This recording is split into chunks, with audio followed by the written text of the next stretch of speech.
सूरत के व्यस्त बाजार में एक ऐसी घटना घटी जिसने पूरे शहर को हिला दिया। 35 साल के सतेंद्र पटेल की दिन दहाड़े हत्या एक ऐसा अपराध जो सिर्फ पैसे के लिए नहीं बल्कि एक गहरी साजिश का हिस्सा था। ये कहानी सिर्फ एक मौत की नहीं है बल्कि इंसानी लालच और धोखे की है। सतेंद्र एक फाइनेंस कंपनी में काम करता था।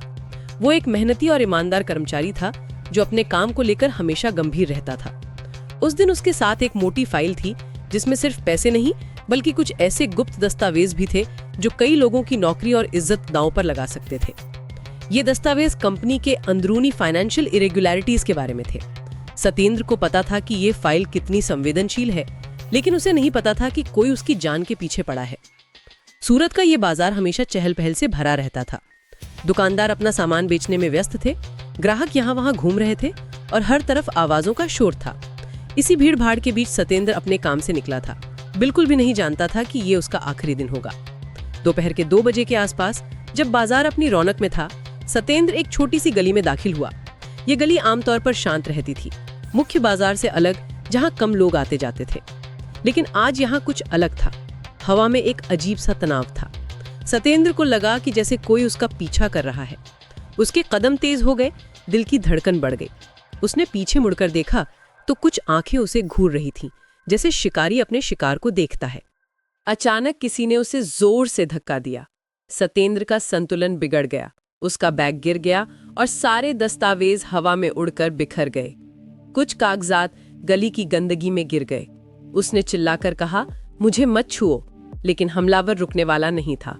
उसके हाथ में एक तेज हथियार था। कुछ ही सेकंड में सतेंद्र जमीन पर पड़ा था। उसके चारों ओर खून फैल रहा था।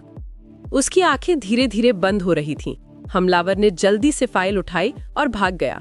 वो जानता था कि उसके पास ज्यादा समय नहीं है। आसपास खड़े लोग डर के मारे चुप रह गए। कुछ लोग दूर से देख रहे थे, लेकिन किसी में हिम्मत नहीं थी आगे आने की। किसी ने आवाज नहीं उठाई, किसी ने मदद नहीं की। बस सब खामोशी से देखते रह गए, जैसे ये कोई फिल्म का सीन हो।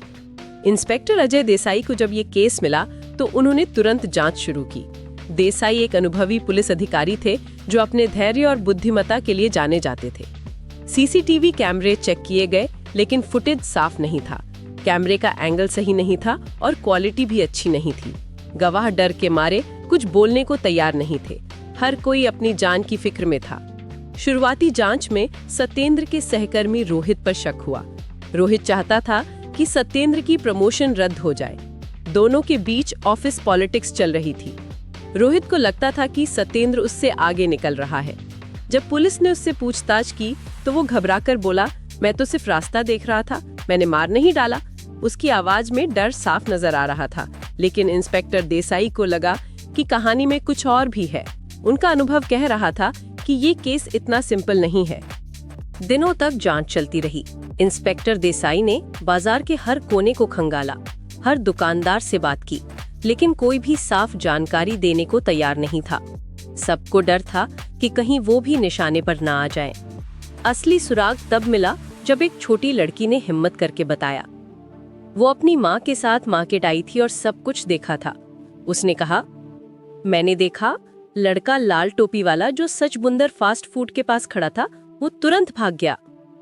ये बात सुनकर इंस्पेक्टर देसाई की आंखें चमक उठी। आखिरकार उन्हें एक कॉन्क्रीट लीड मिल गया था। लाल टोपी वाले की तलाश शुरू हुई। पुलिस ने उस एरिया के हर सीसीटीवी को फिर से चेक किया।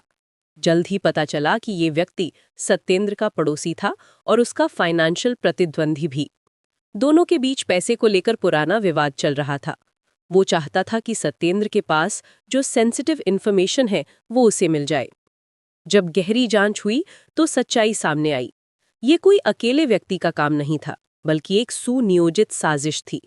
रोहित और लाल टोपी वाला पड़ोसी दोनों ने मिलकर ये योजना बनाई थी।